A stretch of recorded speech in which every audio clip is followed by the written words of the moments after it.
Hello साथीहरू, सम्पूर्ण राष्ट्र सेवक र देशभक्त साथीहरूलाई नमस्ते भन्न चाहन्छु। हिजो मन्त्री परिषदको बैठक भन्दा पनि तीनटा शीर्ष देशद्रोही पार्टीको नेताहरूको बैठकले गर्दा कुलमान घिसिङ बर्खास्त भएको भन्ने समाचार टिकटक, फेसबुक, विभिन्न सामाजिक माध्यमहरूमा भाइरल भइरहेको छ। त त्यो तपाईँहरूले थाहा नै पाइहाल्नु भयो साथीहरू, होइन? यो देशमा के हो भने राम्रो काम गर्ने मान्छेलाई चाहिँ टिक्नै दिँदैन के गाइस। जसरी हुन्छ खुट्टा तान्ने त्यसलाई हुन्छ नि गराए आरोप लगाउने र पदबाट हटाउने काम मात्र गरिरहेको छ यो देशद्रोही नालायक र भ्रष्टाचारी सरकारहरूले।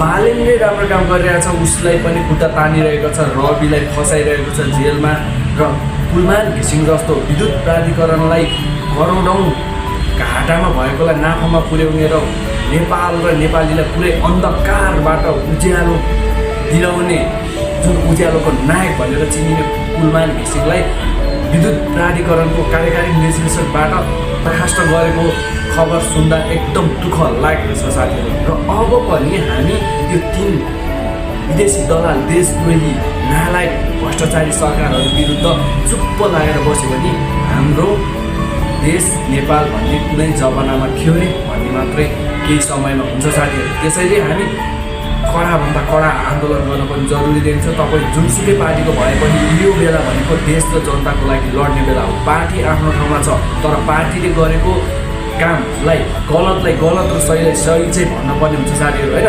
त्यसो भएको हुँदा हामीले कुलमान घिसिङ जस्तो एकदम उज्यालोको नायकलाई हटाउने कुरा, बर्खास्त गर्ने कुरा सुन्दा एकदम दुःख, होइन, महा दुःख भइरहेको छ साथीहरू। यस विषयमा कडाभन्दा कडा कारबाही र कडाभन्दा कडा आन्दोलन जरुरी देखिन्छ साथीहरू।